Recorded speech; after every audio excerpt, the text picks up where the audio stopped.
Hi, this is Kathy. I'm an independent Stampin' Up! Demonstrator in Chesapeake, Virginia. And today I'm going to show you how to make this card. It uses two celebration items, the Thoughtful Blooms stamp set and the Small Bloom punch. These items are available through March of 2020. This you can get with a $50 order, and the punch is available with a $100 order, or the punch is also going to be available in the new catalog coming out in June for purchase. So let me show you how I did this card. It uses, I'm going to start with this border stamp right here, and I lined that up on my grid paper using the lines as a guide, and then of course I picked it up on this platform, this plate. I marked off where I want my cardstock to be, so when I was lining up my stamp, I lined up this paper so that the stamp would be centered in here and about an inch down from the top. So this is giving me a starting place for my project. So I have my stamp case under here to keep this level when I'm inking it up. It protects the hinge a little bit. And I'm going to stamp up this stamp with a Stampin' Spot. Now, you can get these Stampin' Spots in the monthly paper pumpkin kits. If you subscribe to Paper Pumpkin, you get one spot in each kit, and within the year it's a different color every month. Or you can also buy these uninked stamping spots, and then you buy your re-inker and take your ink and squirt in some drops and ink up the pad and make your own color of spot. So that's another way you can do it. All right, so let me go ahead and ink this up really well with my spot. And you can use a full-size pad too. It's just when you use a full-size pad, it sometimes is a little bit more messy. Okay, so I'm going to close and stamp here. And then I'm going to slide my paper up. So I'm still keeping the left side straight against this black and straight across here. And without re-inking, I'm going to stamp again. And then I'm going to move it up again another 1/4 inch. This grid paper is marked off in 1/4 inches, so it's very easy to do this. Stamp again. And then I'm going to move it up for a total of 5 times that I stamped this image. So that's 4, and then this is 5. So I like that look of getting lighter each time.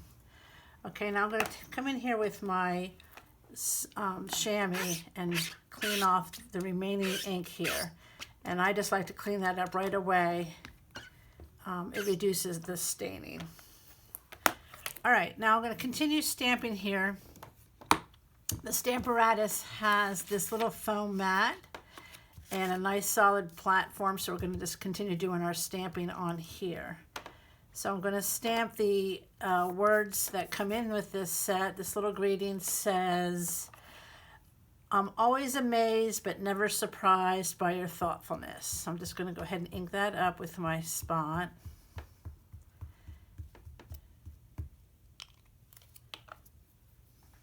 Try to get this down here. Oops, upside down, Kathy. Duh.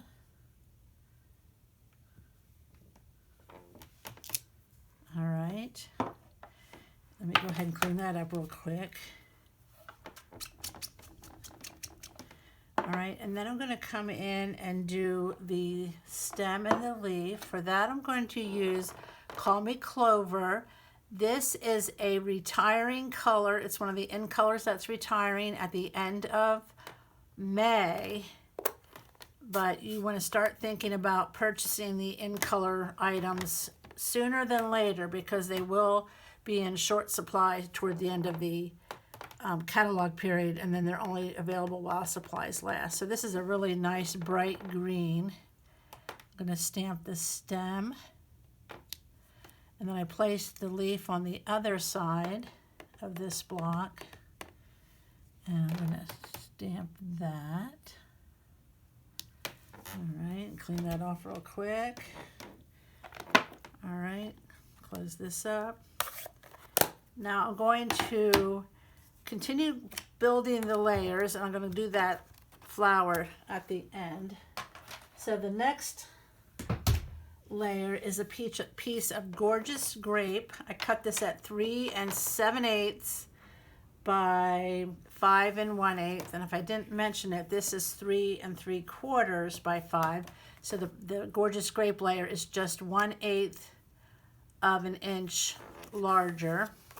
And when I have that small of a mat, that small of a border showing, I like to use my liquid glue to glue down.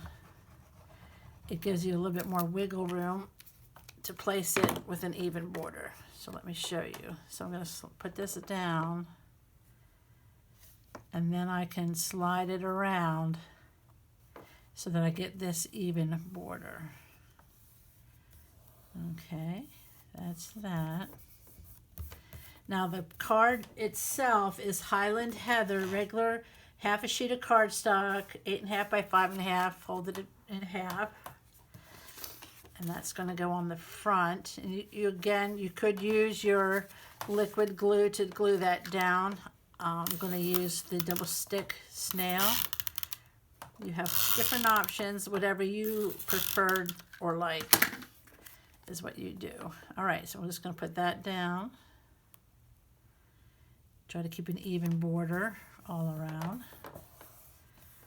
Okay, so for the flower, I have Pineapple Punch cardstock and Pineapple Punch ink. This is another in color that is retiring, a bright yellow. So if you like this color, you want to start stocking up on it. Okay, so I'm going to go ahead and stamp that on there. This is the stamp with the lines.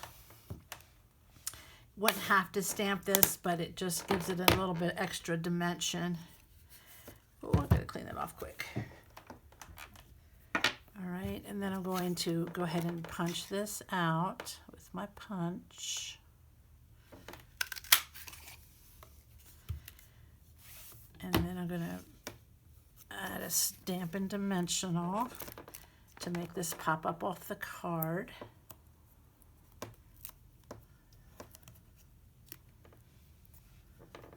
Like that.